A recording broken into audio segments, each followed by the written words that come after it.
ಚಳ್ಳಕೆರೆ ನಗರದಲ್ಲಿ ನೂತನವಾಗಿ ನಂದಿನಿ ಹಾಲು ಉತ್ಪನ್ನಗಳ ಮಾರಾಟ ಕೇಂದ್ರಗಳ ಉದ್ಘಾಟನೆಯನ್ನು ಶಾಸಕರಾದ ಟಿ ರಘುಮೂರ್ತಿ ಅವರು ನೆರವೇರಿಸಿದರು. ನಂತರ ಮಾತನಾಡಿದ ಶಾಸಕರು, ನಂದಿನಿ ಹಾಲು ಉತ್ಪನ್ನಗಳಿಂದ ತಯಾರಿಸಿದ ಎಲ್ಲ ಬಗೆಯ ಸಿಹಿ ಪದಾರ್ಥಗಳು ಗುಣಮಟ್ಟದ್ದಾಗಿದ್ದು, ಗ್ರಾಹಕರಿಗೆ ಶುದ್ಧವಾದ ಹಾಲಿನ ಉತ್ಪಾದನೆಯಿಂದ ಮಾಡಿದ ಗ್ರಾಹಕರಿಗೆ ತಲುಪಿಸುವ ವ್ಯವಸ್ಥೆ ಮಾಡಿದೆ.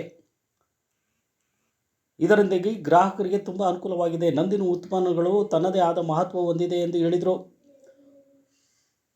ಯುವಕರು ಸ್ವಯಂ ಉದ್ಯೋಗ ಹುಡುಕಿಕೊಂಡು ಪಾರ್ಲರ್ಗಳ ನಿರ್ವಹಣೆಯಲ್ಲಿ ಸ್ಥಳೀಯರಿಗೆ ಹೆಚ್ಚಿನ ಆದ್ಯತೆ ನೀಡಿ ಎಂದು ಹೇಳಿದರು.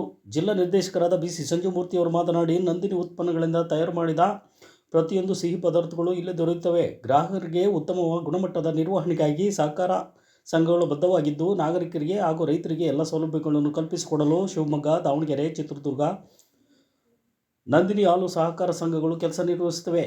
ಚಿತ್ರದುರ್ಗ ಜಿಲ್ಲೆಯಲ್ಲಿ 6 ನಂದಿನಿ ಪಾರ್ಲರ್ ಉತ್ಪನ್ನ ಕೇಂದ್ರಗಳನ್ನು ಸ್ಥಾಪಿಸಲಾಗಿದ್ದು, 4 ಕೇಂದ್ರಗಳು ಉದ್ಘಾಟನೆಗೊಂಡಿದ್ದು ಸಂತಸ ತಂದಿದೆ ಎಂದು ಹೇಳಿದರು. ಈ ಸಂದರ್ಭದಲ್ಲಿ ಸಿಮುಲ್ ಅಧ್ಯಕ್ಷರಾದ ಎಚ್.ಎನ್. ವಿದ್ಯಾಧರ್, ಜಿಲ್ಲಾ ನಿರ್ದೇಶಕರಾದ ಬಿಸಿ ಸಂಜೀವಮೂರ್ತಿ, ವ್ಯವಸ್ಥಾಪಕ ನಿರ್ದೇಶಕರಾದ ಎಸ್.ಜೆ. ಶೇಖರ್, ಗ್ಯಾರಂಟಿ ಸಮಿತಿ ಅಧ್ಯಕ್ಷರಾದ ಗದ್ದಿಗೆ ತಿಪ್ಪೇಸ್ವಾಮಿ, ಮುಖಂಡರುಗಳಾದ ಖಾದರ್, ಬೋರಣ್ಣ, ಗುರುಮೂರ್ತಿ, ಶ್ರೀನಿವಾಸ್ ಇತರರು ಉಪಸ್ಥಿತಿಯಿದ್ದರು.